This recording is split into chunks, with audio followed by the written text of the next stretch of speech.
많은 사람들이 착각을 하며 살아갑니다. 어떤 착각이냐 그러면 내가 주인이고 내가 인생을 결정하고 내가 삶을 지배한다, 그렇게 착각하고 살아갑니다. 성경은 인간은 그런 존재가 아니라고 말합니다. 우리는 무엇을 지배하고 살아가는 사람들이 아니라 무엇에 지배받고 살아가는 사람입니다.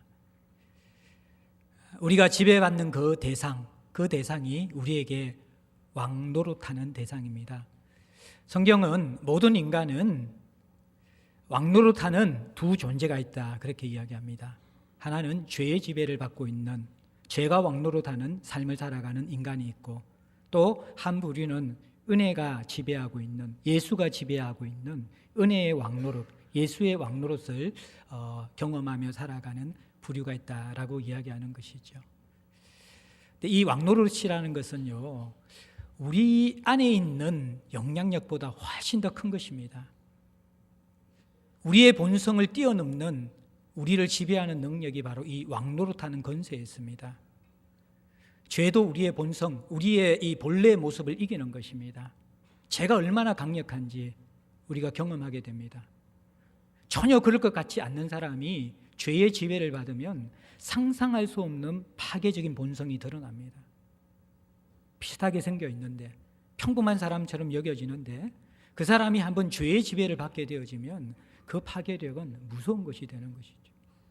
최근 우리가 계속 이 뉴스를 통해서 보고 있는 양진호 씨라는 사람, 겉으로는 평범한 사람인데 그 속에 어떻게 보면 자기 아는 자기의 지배를 받고 있는 모습처럼 파괴되어진 그 영향력의 모습을 볼 수 있습니다. 반면 또 우리가 이 복음의 영향을 받는다는 것 역시 우리의 본성을 뛰어넘는, 또 우리의 그러한 본래의 모습을 뛰어넘는 강한 영향력 속에 사로잡혀서 살아간다라는 것을 의미하는 것입니다. 복음의 영향력은 참 이상한 것입니다. 왜냐하면 세상으로 볼 때는 너무 약하고 무력하고 없는 것 같은데, 이것이 상상할 수 없는 영향력과 파괴력을 가지고 세상에 스며들고 있다는 것입니다. 오늘 본문은 벨릭스 앞에서 고발당한 바울이, 유대인들의 고발당한 바울이 복음을 변증하는 장면인데, 이 고발자들이 바울에게 대해서 별명을 붙여줍니다. 어떤 별명입니까? 저 사람은 전염병이다. 여러분들, 오늘날처럼 이 위생 상태가 아주 이렇게 청결하고 또 의학이 발달하더라도 전염병이 창궐하면 굉장히 무서운 것이 됩니다. 근데 이 바울 시대의 전염병이라는 것은 감염되어지면 마을 전체가 몰살하고 민족 전체가 이게 진멸되어지는 그런 무서운 병입니다.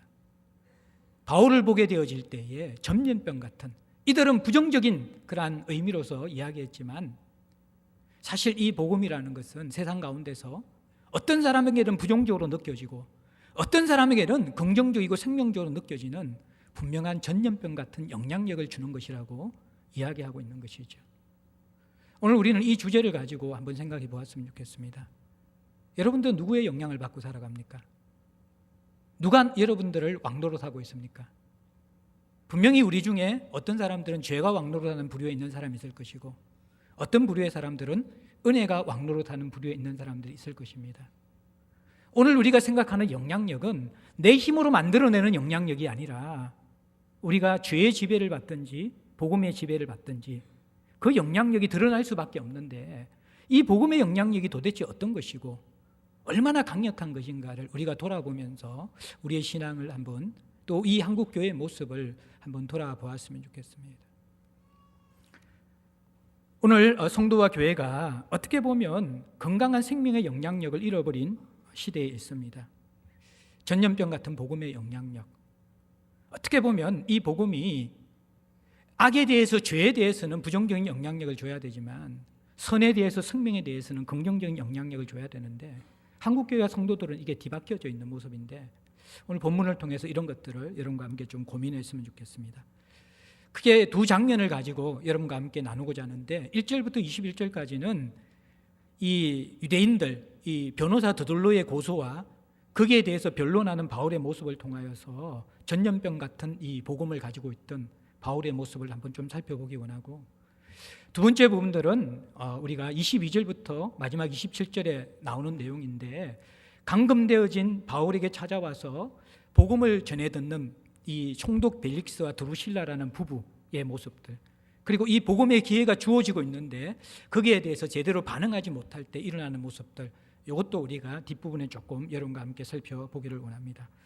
자, 본문에 들어가 봅시다. 닷새 후에라고 시간을 이야기해 줍니다. 바울이 가이사라로 호송된 지 5일이 지났습니다. 그런데 바울 고발단들이 결성되어서 예루살렘으로부터 가이사라에 도착했습니다.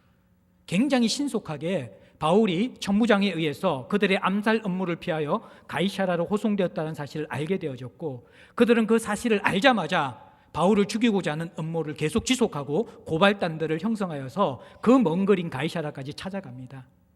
끈질긴 악의 힘이죠. 집중성과 집착력이 이들에게 있는 것을 봅니다. 이들은 세 부류가 오늘 소개되어집니다. 하나는 대제사장 아나니아. 이 사람은 예루살렘에서 사내리린 공회에서 바울을 신문할 때 바울과 아주 크게 충돌했던 사람입니다. 바울이 유대인들에게 그 공회에서 변정을 시작하면서 나는 범사의 양심을 따라 하나님을 섬겼다, 이 첫 마디를 하는 순간에 변절자, 신성 모독자인 바울이 범사의 양심을 따라 하나님을 섬겼다는 그 말에 굉장히 격분한 아나니아가 바울의 입을 쳐라, 그렇게 지시를 합니다. 거기에 대해서 바울은 또 강하게 더 맞받아치죠. 이 회칠한 무덤아. 그러면서 이 두 사람은 강력한 충돌을 하면서 이 사내린 법정에서 원수지간처럼 되어진 것을 여러분들이 보셨습니다. 아마 이 아나니아가 개인적인 감정으로 왔다기보다도, 그것도 분명히 있지만 사내린 공회의 지도자였기 때문에 지금 고발단의 리더가 되어져서 도착했습니다. 그리고 장로들이 거기에 포함되어 있습니다. 이들은 사내린 공회의 사두개파에 속하는 그러한 이 친헬라파적이고 로마적인 성향의 사람들, 부활을 인정하지 않는 이러한 사람들, 유형들입니다. 이들이 함께 고발단에 함께 연결되어졌고, 또 이 기소 고발단에 포함된 새로운 사람은 변호사 더둘로입니다. 사실 변호사이지만 오늘 본문에서는 검사의 역할을 하는 것이죠. 사내린 공회에서 그들이 신문해 보았고 디베이트해 보았지만 이 바울의 논리력이 만만치 않다는 것을 깨달은 이 고발단들은 로마 이 총독 앞에서는 조로의 기회에 우리가 실수하면 안 된다고 생각하고, 로마법에 익숙하고 헬라어와 그 당시의 헬라 문화에 굉장히 능통하면서도 재판에 많은 성소의 경험이 있는, 오늘날 같으면 아마 김현장 정도 소속되어지는, 했다 그러면 이기는 그러한 능력을 가지고 있는 그러한 사람들 이 중에 하나인 더둘로를 이렇게 이제 선정해서 같이 오게 된 것이죠. 더둘로가 이제 이 고발단들이 벨릭스에게 바울을 다시 한번 재판할 것, 신문할 것을 요청해서 이제 이 고발되어져서 바울이 변론장에 서게 되었습니다. 이때 더둘로가 3절 4절에 이 칭송을 하는, 벨릭스를 칭송하는 장면이 나오는데, 자, 그 칭송하는 이 소리가 3절에 보면 우리가 당신을 힘입어 태평을 누리고 있습니다. 또 당신의 성견으로 말미암아 여러 가지로 우리의 삶이 개선되어졌습니다. 벨릭스의 통치로 말미암아 우리는 평화로운 삶을 살아가고 있고 이전보다 더 나은 삶을 살아가고 있다, 이렇게 아첨의 말을 합니다. 근데 이것은 실제 상황과는 전혀 반대되는 이 아첨의 말입니다. 왜냐 그러면 벨릭스는 그 당시에 유대인들을 잔인하게 다루기로 소문이 난 그러한 섭정 리더였습니다. 그는 태평을 준 것이 아니라 유대인들에게 굉장히 분노와 정오심을 일깨워준 그런 사람입니다. 사실과 다른 것이죠. 그리고 성견 지명을 가지고 유대 사회에 평화를 주고 또 개선을 주고 더 나은 삶을 준 사람이 아니라, 로마 역사가 타키투스나 또 유대 역사가 요세푸스가 동일하게 가장 무능한 정치적 리더였다, 그렇게 이야기할 정도로 벨릭스는 이 선한 정치력, 통치력이 없었던 사람이십니다. 본래 이 벨릭스는 노예였다가 총독까지 올라갔습니다. 그의 형제였던 펠라스라는 사람이 로마의 아주 높은 지위에 있는 재무장관에 위치해 있었기 때문에 그 형의 힘을 통하여서 지위가 유지되었지만 실제적인 그의 통치력은 굉장히 약했던 걸로 그렇게 알려져 있는 사람입니다. 이 벨릭스가 아부를 하는 것이, 벨릭스에게 더둘로가 아부를 하는 것이고, 또 여기에서 태평하다라고 이야기한 것은 복선이 있습니다. 당신도 지금 알다시피 유대인들과 당신과의 관계는 적대적입니다. 그런데 고발하는 우리들은 사내들인 공회의 대표들입니다. 유대 사회의 정치적, 종교적 리더십을 가지고 있는 대표단들인데 우리의 고발을 잘 받아들여서 우리 편에 서준다 그러면 정말 이 태평이 오게 될 것이라는 것입니다. 지금은 긴장관계가 있지만 우리 편이 되어지면 태평이 오게 될 것이다. 그러한 복송까지 암시되어진 아첨의 말을 합니다. 그리고 나서 4절에는 너무너무 공무에 바쁜 줄 알기 때문에 괴롭히지 않고 대강 말하겠습니다. 요약해서 이야기하더라도 당신은 충분히 분별하고 정확한 판단을 내려줄 수 있는 사람입니다. 그렇게 하면서 이제 5절부터 8절까지 더둘로가 바울을 고소하는 3가지 제목이 있습니다. 자, 바울은 일단은 바울의 이미지와 바울의 고소할 때 바울의 이 악함은 전염병 같은 자다. 아까 이야기한 것처럼 이 사람은 전염병자다. 이렇게 이야기하는 것이죠.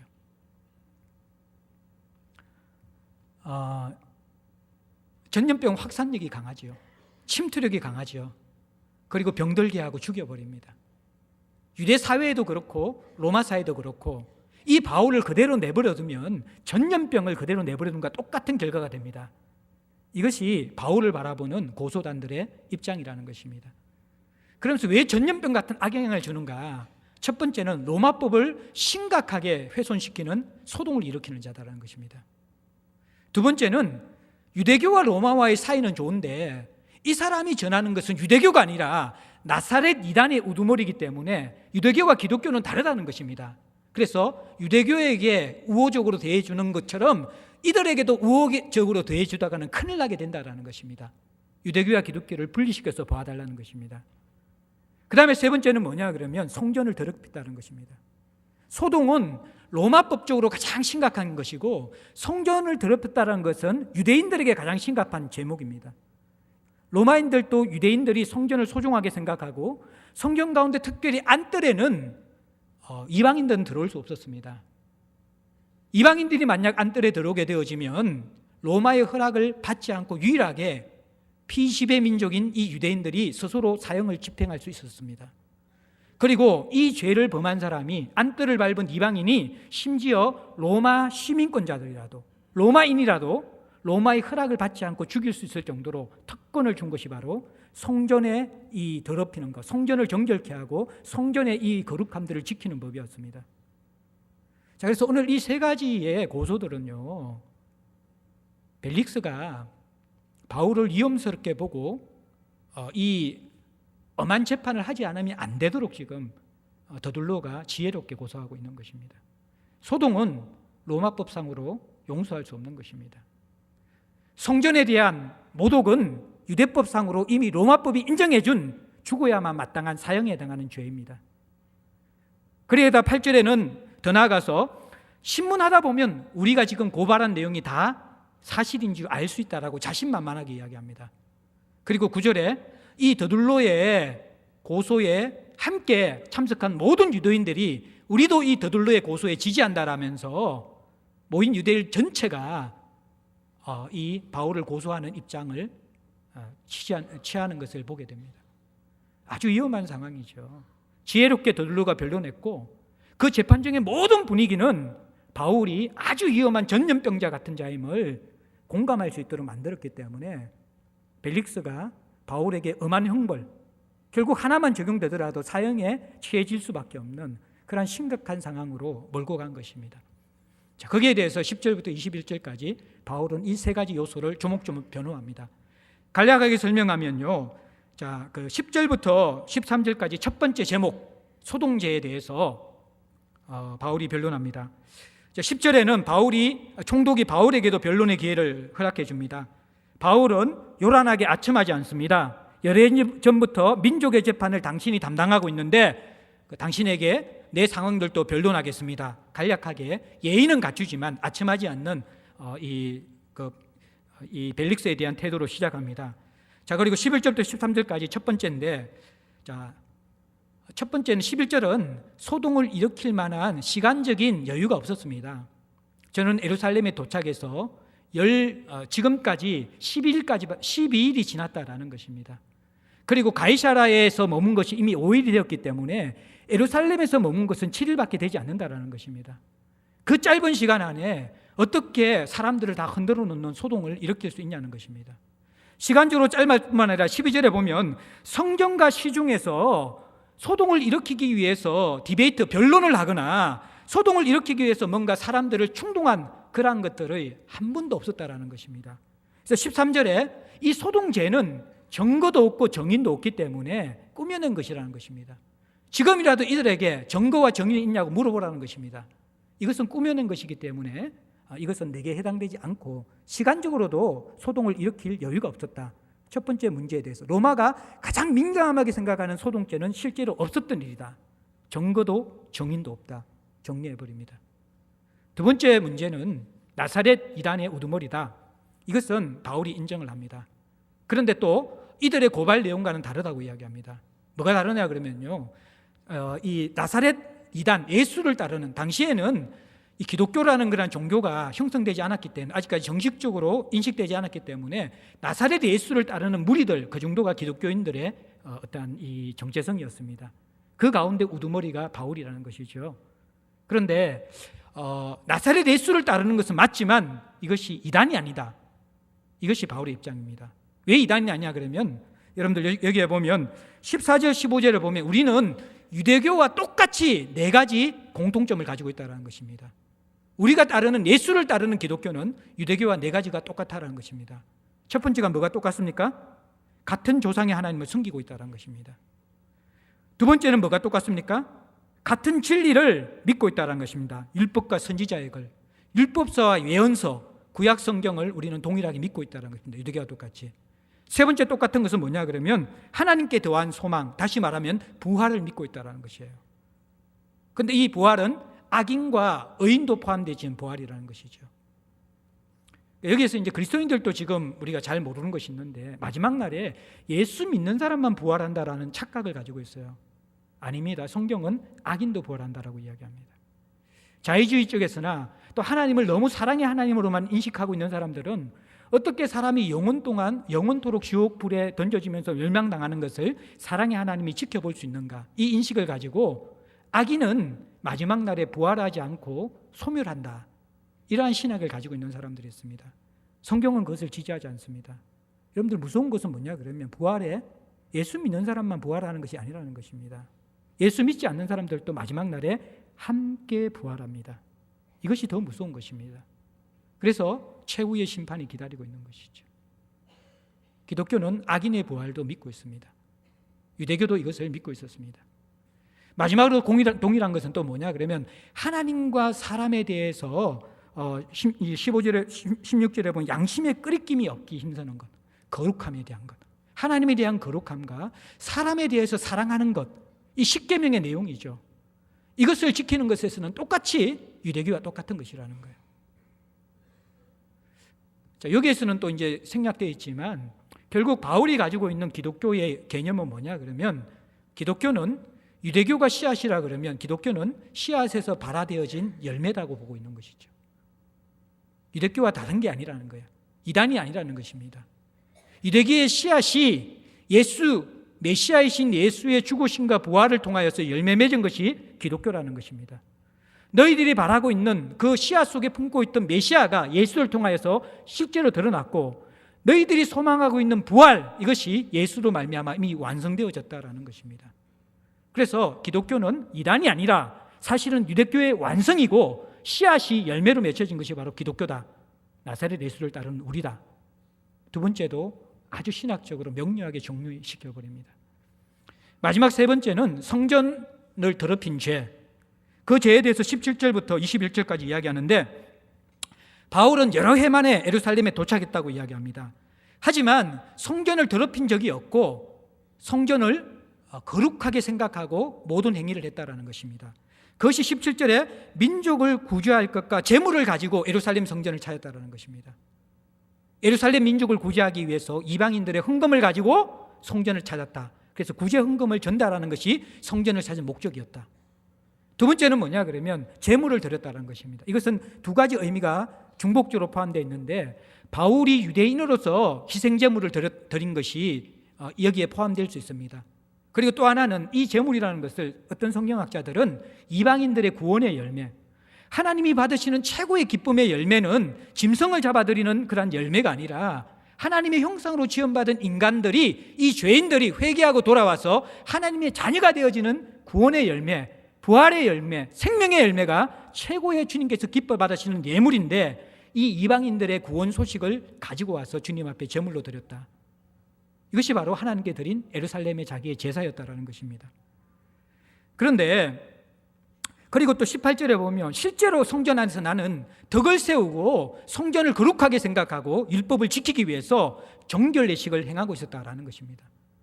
그런데 성전을 더럽혔다라는 오해는 아시아에서부터, 에베소에서부터 온 그 유대인들이 이 드로비모라는 에베소에서 봤던 이방인이 시장에서 바울과 함께 거닐고 있는 것을 보았는데, 그 이방인을 데리고 바울이 분명히 시장뿐만 아니라 성전의 안뜰까지 들어갈 것이다, 그렇게 추측하고 성전을 더럽혔다, 그렇게 혐의를 씌우고 있다는 것입니다.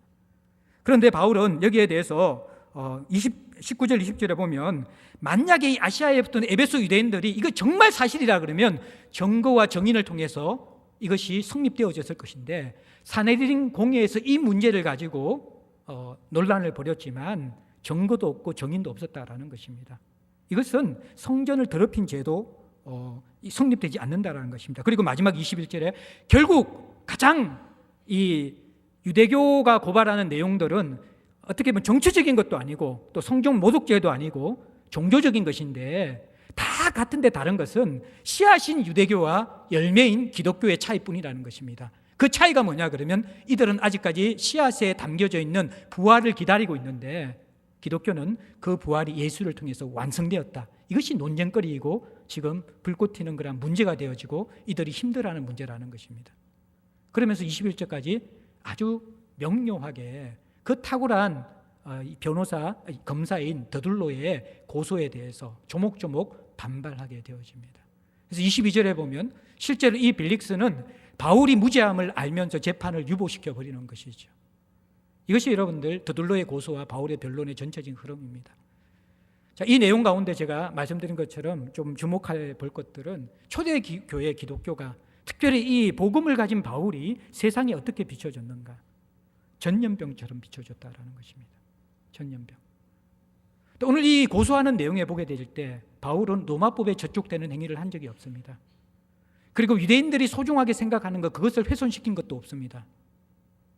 그는 예수의 복음을 가지고 예수를 따라 살아갔을 따름입니다. 그런데 그것이 세상 속에서는 전염병처럼 영향을 일으키는 것이 되었다라는 것입니다. 놀라운 것은 있잖아요. 이 기독교의 힘이라는 것은 전쟁과 폭력으로 세상을 정복하는 것이 아니라는 것입니다. 이 세상에 어떤 탁월한 정치인들이 모여있는 국회의 영향력, 그리고 최고의 강력한 무기를 가지고 있는 군대의 영향력, 그것도 하지 못한 일을 기독교가 했습니다. 민족과 국경과 인종을 뛰어넘어서 복음은 사람들을 사로잡았고 예수를 따르게 만들었다라는 것입니다. 이것은 그 어떤 정치적 지도자도 하지 못한 일입니다. 그 어떤 돈과 권력을 가지고 군사력을 가진 사람들도 역사상 하지 못했던 일입니다. 모든 제국들은 다 무너졌습니다.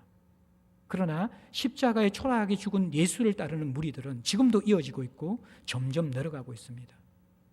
이상한 것이죠.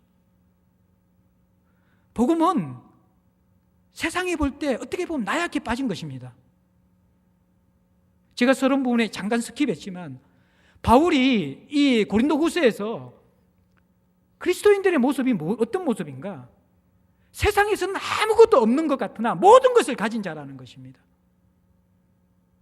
무명한 자 같으나 유명한 자라는 것입니다. 이 역설적인 이 그리스도인의 모습, 이것이 기독교의 힘이고 영향력이라는 것입니다. 바울은 지금 그 영향력을 가지고 세상법에는 저촉이 되지 않고 전쟁과 폭력으로 세상에 영향을 주지 않고 오히려 예수처럼 겉으로 볼 때는 약해 보이고 겉으로 볼 때는 자기를 죽이는 것이고, 그런데 세상을 정복해 나가고 있다는 것입니다. 약함이 세상을 정복하는 종교, 자기가 죽어서 세상을 정복하는 종교, 자기를 버려서 세상을 무릎 꿇게 하는 것, 그것이 바로 복음의 영향력이고 기독교의 힘이라는 것입니다. 이것이 세상에 가진 자들은 불편하게 하는 것이고 세상에 없는 자들은 위로하는 것이라는 거예요. 이게 진짜 기독교의 영향력이라는 것입니다. 사랑하는 성도 여러분들, 우리는 우리의 인격으로 세상에 영향력을 미치도록 부름받은 사람이 아닙니다. 이것을 우리에게 윤리적인 영향력, 내 삶을 아름답게 살아서 미쳐야 될 영향력으로 생각하면요, 그 영향력은 별 영향력이 없습니다. 너나 나나 다 죄인입니다. 50보 소 100보입니다. 하나님은 그것으로 우리가 세상에 영향력을 미치고 살아라고 부르신 적이 한 번도 없다라는 것입니다. 거기에 대해서는 부담 가지지 마십시오. 대신에요, 우리의 인생은 서론 부분에 이야기했지만 누군가가 왕노릇하도록 되어져 있습니다. 여러분들, 온순한 사람이요, 분노가 왕노릇할 때 짐승처럼 변하는 거 보셨습니까? 저 사람이 어떻게 저렇게 될 수 있지? 그 사람의 본래 모습으로는 그렇게 파괴적인 본성이 나지 않습니다. 분노가 왕노릇하면요, 사람이 돌변합니다. 마찬가지입니다. 은혜의 왕노릇, 예수의 왕노릇은요, 우리의 본성적인 모습으로는 도저히 드러날 수 없는 일입니다. 그런데 예수가 우리를 지배할 때에 그것을 뛰어넘어서 드러나는 것이 왕노릇이고 영향력이라는 것입니다. 그리고 그 영향력은요, 톰 나이트가 그 이야기를 했습니다. 복음은 어떤 영향력을 주는가? 복음은요, 불안한 사람들을 위로하는 것입니다. 그리고 또 편안한 사람들을 불편하게 만드는 것, 그것이 바로 복음이라는 것입니다.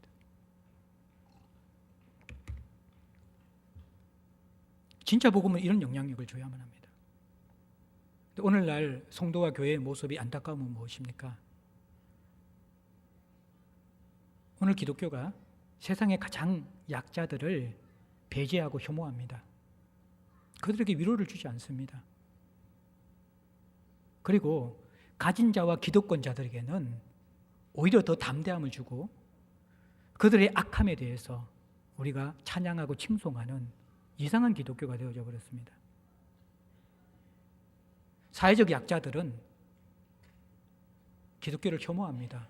왜냐하면 기독교가 그들을 배제하고 혐오하기 때문에. 사회적 기득권자들은 기독교를 옹호합니다. 왜입니까? 그들의 이권을 변호해 주기 때문에. 이것은 진짜 기독교의 모습이 아닙니다. 예수께서 복음을 전하실 때 환영하고 위로받은 사람들은 세리와 창기들입니다. 사회 하층민들입니다. 가진 것이 없는 자들입니다. 그들은 예수를 보면서 위로받았습니다. 그 나약한 예수를 보면서, 함께하는 예수를 보면서 그들은 큰 위로를 받았습니다. 오늘날 성도의 존재가 이런 존재가 되어야만 합니다. 밑바닥에 있는 사람들이 교회를 환영해야만 합니다. 성도를 환영해야만 합니다. 왜냐하면 인카네이션한 하나님의 아들이지만 낮은 말구에 태어나신 예수처럼 세상의 가장 밑바닥에 있는 사람을 주목하는 유일한 종교가 기독교이기 때문입니다. 여러분들 시편을 보시면요, 시편 113편입니까? 천지 가운데 가장 높은 곳에 앉으신 하나님께서 눈을 들어 세상을 두루 살펴시고 보신다라는 거예요. 어떤 사람을? 그럼더미에 앉아있는 자들, 잉태하지 못한 여자들, 티끌 같은 사람들, 그 사람들을 살피시고 계신다라는 거예요. 그 하나님이 주목하고 계신다라는 거예요. 그리고 그들을 이렇게 세우시는 거예요. 그들을 기쁘게 하시는 거예요. 그것이 진짜 이 세상에 영향을 미치는 복음의 힘이라는 것입니다. 내 것을 버리고 낮아져서 낮아진 사람을 위로하는 것, 그것이 복음입니다. 나의 높아짐을 자랑하지 않고 그들의 낮아짐 속에 들어가서 함께 친구가 되어지는 것, 우는 자와 함께 울고 웃는 자와 함께 웃을 수 있는, 그것이 예수 시대의 복음이었고 바울이 알고 있었던 복음이었고, 그것이 약하고 상한 사람들에게 전염병처럼 스며들어갈 수밖에 없었던 생명의 힘이었는 것, 우리는 잘 알고 있습니다. 오늘날 교회가 힘을 잃어버린 것은 우리의 재정과 우리의 시간과 우리의 에너지 대부분이 이미 누리고 있는 우리를 위해서 다 사용되고 있다는 것입니다. 또 하나의 문제는 무엇입니까? 교회가 오히려 기득권자를 칭송합니다. 그들의 악함을 부러워합니다. 그들을 두려워하도록 하지 않습니다. 이 부분은 제가 벨릭스의 문제에서 한 번 더 깊이 다루겠습니다.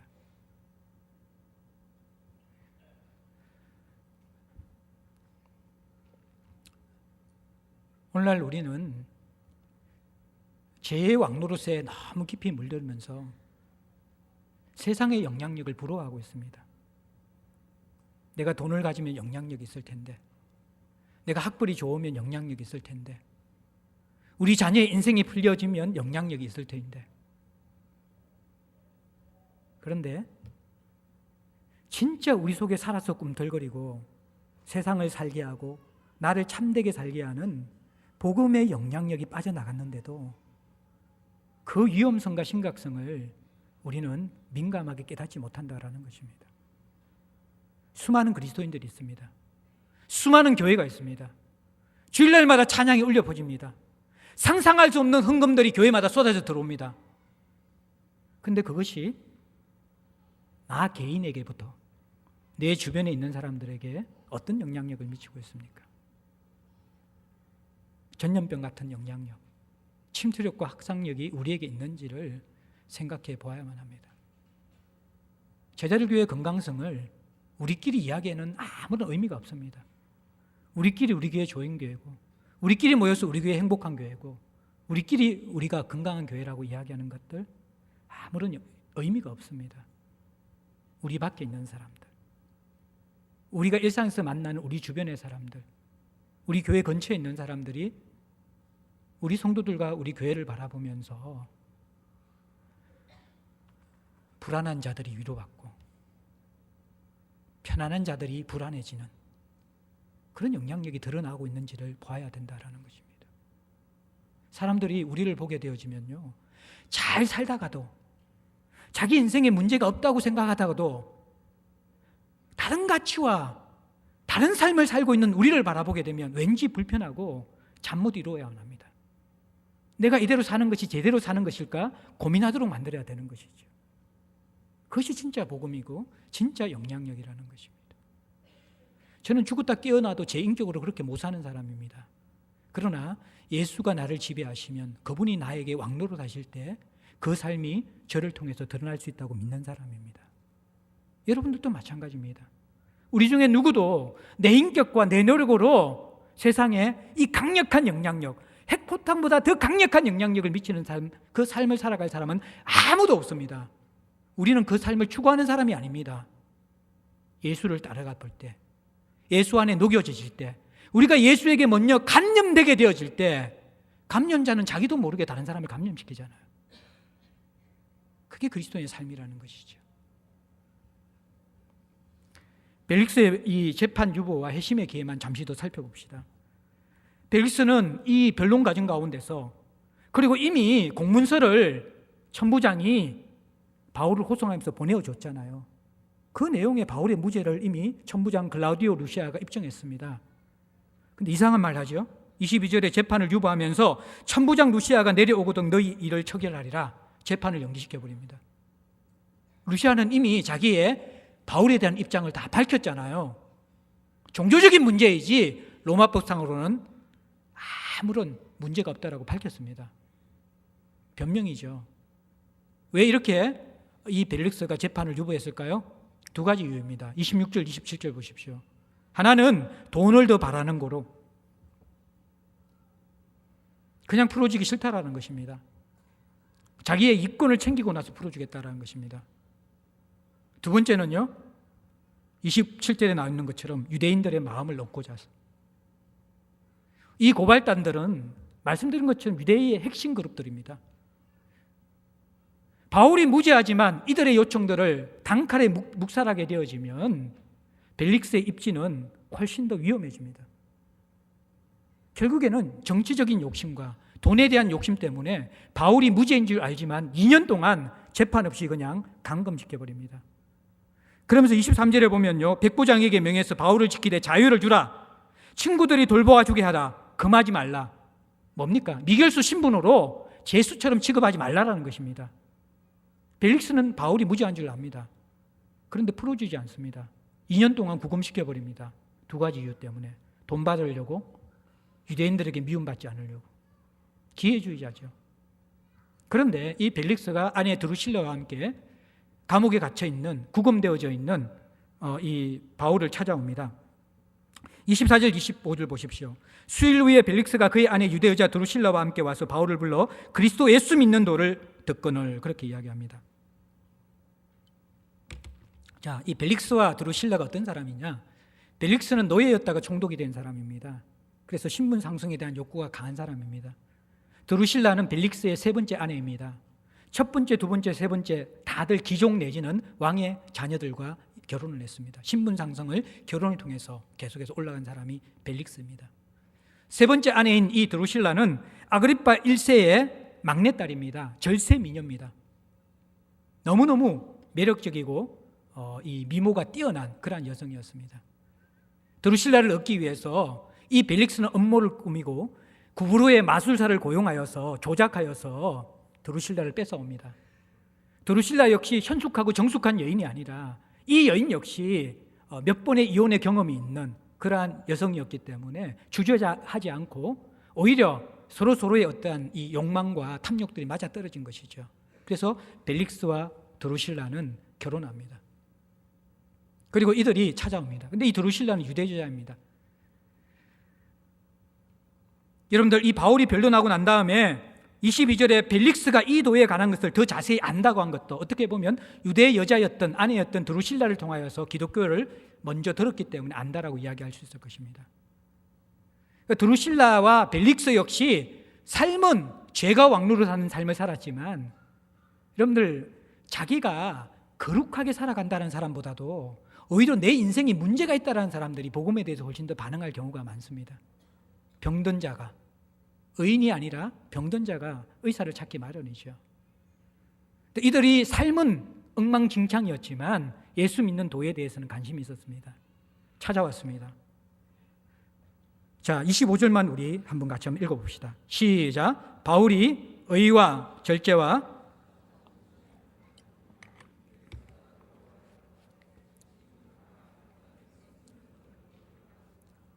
자, 여기에서 여러분들 참 제가 이 말씀을 묵상하면서 재밌다, 또 하나는 뒤통수를 친다라는 표현을 보았습니다. 뭐냐 그러면 지금 누가 구금되어져 있습니까? 바울이 구금되어져 있죠. 미결수이지만 제수에 가까운 신분을 가지고 있습니다. 근데 바울이 지금 25절에 뭘 하고 있습니까? 심판에 대해서 강론하고 있습니다. 벨릭스는 누구입니까? 바울의 생사 여탈권을 관장하는 로마의 총독입니다. 재판장입니다. 그런데 심판을 강론하는 바울의 메시지를 듣고 벨릭스가 어떤 반응을 보입니까? 두려워하여. 이게 정상입니까, 여러분들? 지금 여러분들 재판관과 제수의 신분이 완전히 바뀌어진 모습입니다. 세상으로 볼 때 로마의 총독과 구금되어 있는 미결수는 하늘과 땅의 신분 차이입니다. 그 권세는 엄청나게 다른 것이죠. 여러분들, 그런데 지금 입장이 어떻게 되어 있습니까? 바울이 벨릭스를 향하여서 심판을 강론합니다. 이건 재판관이 하는 일입니다. 그것을 듣고 두려워합니다. 이것은 제수가 하는 일입니다. 참 재밌고 뒤통수 치는 일 아닙니까? 복음이 우리를 지배할 때 세상 그 어떤 권세도 우리를 두렵게 만들지 않습니다. 반대로 복음이 우리를 지배하면요, 세상은 그 어떤 권세를 가지고 있더라도 복음의 힘을 두려워합니다. 제수 바울이 심판을 강론하며 재판관 벨릭스를 두렵게 하는 것이 복음의 힘의 실체라는 것입니다. 우리는 세상 권세에 눌려 있잖아요. 돈만 조금 있으면, 세상에 빽만 조금 있으면. 이번에 팀킴이라는 그 여러분들 우리 컬링 있잖아요. 평창 올림픽 때 확 올라갔고 그 뭐라 불러? 영미입니까? 영미 신드롬을 일으켰던 그 팀들. 근데 그 이 지도하는 감독과 이 교수가 갑질한 것이 또 이렇게 드러나게 되어지면서 사회 전체가 들끓고 있잖아요. 체육계에서는 감독과 지도자가 되어지면 거의 신과 같은 존재라고 해요. 눈밖에 가면 그냥 모든 이 경기에 참여할 수 있는 그 기회들이 다 박탈당해져 버립니다. 지금 이 벨릭스와 바울의 관계는 그것보다 더한 거예요. 바울이 조금만 아부하면 살아날 수 있습니다. 무죄인 줄 알기 때문에. 그렇지 않습니까? 풀려날 수 있고 자유롭게 될 수 있는 거예요. 근데 바울이 지금 뭘 지금 이야기하고 있습니까? 어떤 메시지를 전하고 있습니까? 의와 절제와 심판의 메시지를 전합니다. 이게 복음입니다. 의는 무엇입니까? 말씀드린 것처럼 벨릭스는 잔인하게 유대인들을 압제했습니다. 불의한 정치자였다는 것입니다. 그 불의한 벨릭스에게 참된 의가 무엇인지를 가르쳐주면서 그 불의를 책망하고 있는 것입니다. 그리고 벨릭스와 이 드루실라는 둘 다가 정욕에 사로잡혀 있는 탐욕적인 사람들입니다. 기회주의자들입니다. 이들을 향하여서 절제를 이야기합니다. 제가 왕노로 타는 삶을 끊어낼 수 있는 유일한 힘은 성령의 은혜밖에 없습니다. 성령의 마지막 열매가 뭐라고요? 절제입니다. 절제. 죄를 끊어내는 힘입니다. 두 번째 메시지는 이들의 부도덕함, 그것에 겨냥한 강력한 메시지라는 것입니다. 세 번째 심판의 메시지는 뭡니까? 너가 정치적으로 공의롭지 못하고 잔인하고 불의했고 윤리적 도덕적으로 거룩하고 깨끗하지 못했고 탐욕스럽고 더러웠다라는 것입니다. 그러면 너는 죽게 된다라는 것입니다. 영원한 사형 선고를 받고 그대로 집행될 문 앞에 있는 사람은 바울이 아니라 벨릭스라는 것입니다. 그것이 심판의 메시지입니다. 그 불의는 예수의 의를 덧입어야 되고 그의 탐욕은 성령으로 통해서 절제케 되어야 되고 영원한 심판은 예수의 대신받은 십자가 심판을 통하여서 노임받을 수 있다는 것이 바울이 벨릭스에게 선포한 복음 메시지입니다. 그러니까 두려워서 바울 앞에 벌벌 벨릭스와 드루실라가 떠는 것입니다. 이것이 복음입니다.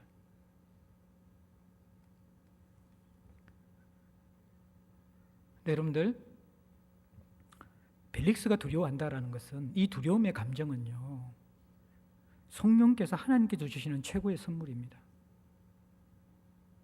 기회주의자인 벨릭스가, 잔인한 벨릭스가, 탐욕스러운 벨릭스가 메시지를 듣고 심판의 메시지를 듣고 두려워합니다.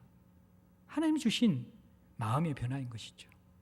하나님이 그 존재 속에 들어와서 흔들어 놓고 있는 것이죠. 그러면 어떻게 합니까?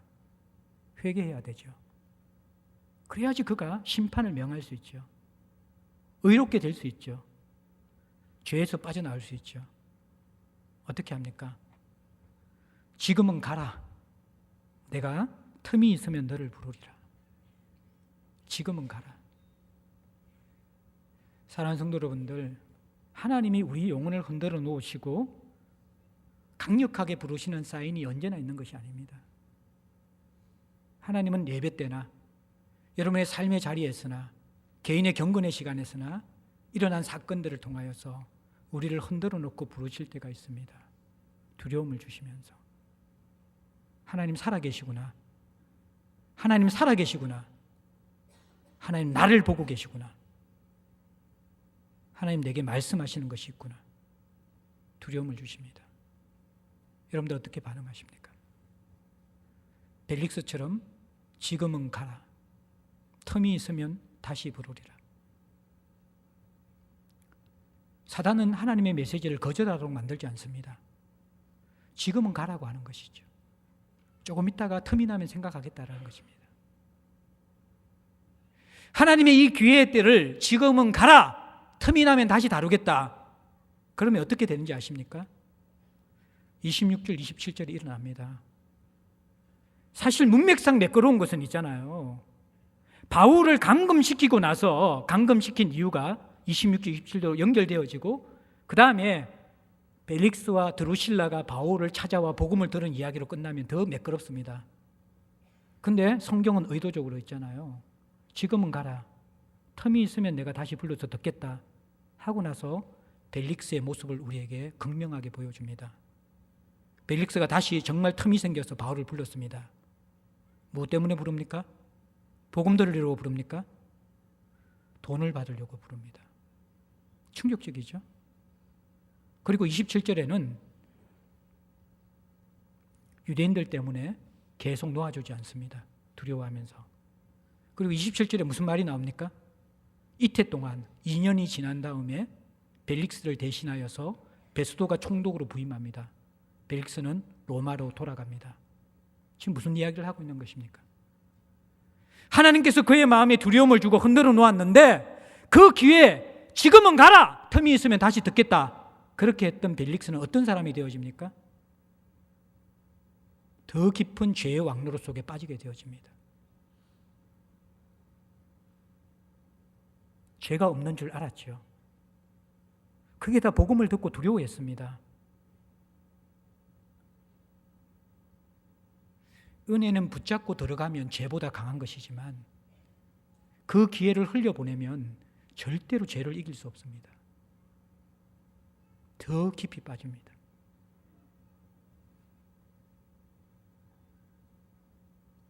참 우리가 생각할 때 이상하게 느껴지죠.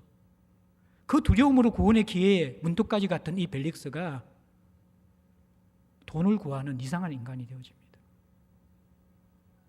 사람을 의식하고 자기 정치적인 생명에 집착하는 그러한 사람으로 더 강하게 부각되어집니다. 그리고 베스도가 부인함을 통해서 다시는 바울을 통해서 복음을 들을 기회들을 잃어버리게 되어집니다. 그 이후에 벨릭스가 어떤 결말을 맞았을지 우리는 알지 못합니다. 다만 이 본문의 뉘앙스는 너무나 안타까운 느낌을 우리에게 던져주는 것이죠. 사랑하는 성도 여러분들, 오늘 우리는 하나님이 은혜 주시는 이 기회를 붙잡아야 돼요. 지금은 가라 그렇게 하면 안 됩니다, 여러분들. 그 말씀이 주실 때 조금 더 오래 머물러 주십시오. 제가 보니까 순간순간 은혜를 붙잡으려는 사람들은 하나님 앞에 깊어져 가는 것을 느껴져요. 예배 마치고도 바로 가지 않고 어쨌든 주님 앞에 머물면서 기도하는 사람들이 있어요. 예? 제가 이렇게 교회에 자주 밤까지 있기 때문에 한 번씩 3층에 내려가면요, 낮이나 밤이나 월요일날 제가 이게 교회가 문을 닫은 시간에도 가면요, 찾아 나와서 은혜를 구하고 기도하는 사람들이 있어요. 그들은 살아있어요. 복음의 영향력에 목말라 있어요. 근데 우리는 너무나 이 벨릭스의 모습을 닮아가는 것이죠. 심각한 것을 싫어합니다. 지금은 가라고 늘 이야기합니다. 그러면서 점점 실상의 우리의 모습은 더 강한 메시지, 더 큰 은혜를 기다리지만 내 현실의 삶은 더 돈에 빠지고 사람의 인정에 빠지면서 무너져 가고 있는 것, 벨릭스의 모습이고 우리의 모습입니다. 2년이 지나면 그 기회도 없어지는 것이죠. 들려지지만요, 마음이 계속 굳어지면요, 더 이상 두려워할 기회도 우리의 인생에서 멀어지는 것입니다.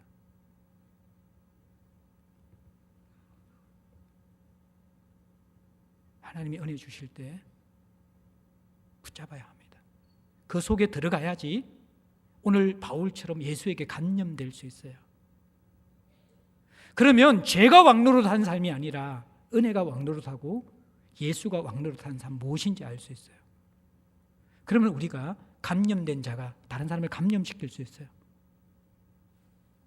제가 여러분들께 질병에 걸린 사람들을 제가 혐오하거나 그 사람을 공격하는 것이 아니라 성경이 이 강력한 표현을 하고 있는 거예요. 전염병이라는 표현.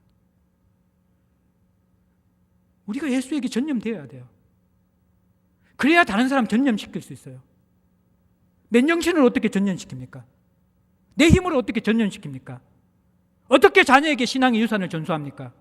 내 주변의 사람들에게 어떻게 예수의 생명과 복음을 전해줄 수가 있습니까? 죽어도 안 됩니다. 그것은 예수가 나를 사로잡고 왕노릇할 때 우리는 정말 고통스럽고 아픈 사람을 위로할 수 있는 사람이 되어집니다. 그리고 자기 잘난만 채 살아가고 교만하고 자기 인생에 문제가 없다는 사람들이 우리의 인생을 바라보면서 두려워하며 불편하게 되어지고 잠 못 이루게 되어진다라는 것입니다. 우리는 오늘날 기독교가, 교회가 보여주고 있는 잘못된 영향력을 추구하고 잘못된 영향력을 세상에 확산하는 그 방향과 반대로 가야만 합니다. 진짜 복음의 영향력이 무엇인지를 회복해야만 합니다. 첫 번째는 무엇입니까? 회심의 기회를 잡으십시오. 벨릭스에게 왔던 두려움이 있을 때 꼬꾸러지고 깨트려지고 주님 앞에 녹아들고 그분이 여러분을 사로잡을 수 있도록 좀 더 머물러 계십시오. 그리고 그분이 여러분들을 감염시킬 때 그분이 여러분을 통해서 마음껏 드러날 수 있도록 그분을 누리고 그분을 나누는 삶, 그것이 예수의 삶이고 바울의 삶이었고 오늘날 우리에게 요구하는 전염병 같은 복음의 삶인 것입니다. 이 삶을 회복하는 저와 여러분들 될 수 있기를 간절히 소망합니다. 함께 찬송하겠습니다. 293장 찬송하면서 하나님 우리의 인생에 사랑을 비추어 주십시오. 주님 안으로 들어가서 녹아들게 하시고 주님을 드러내게 해 주십시오. 그 마음으로 찬양하겠습니다. 293장입니다.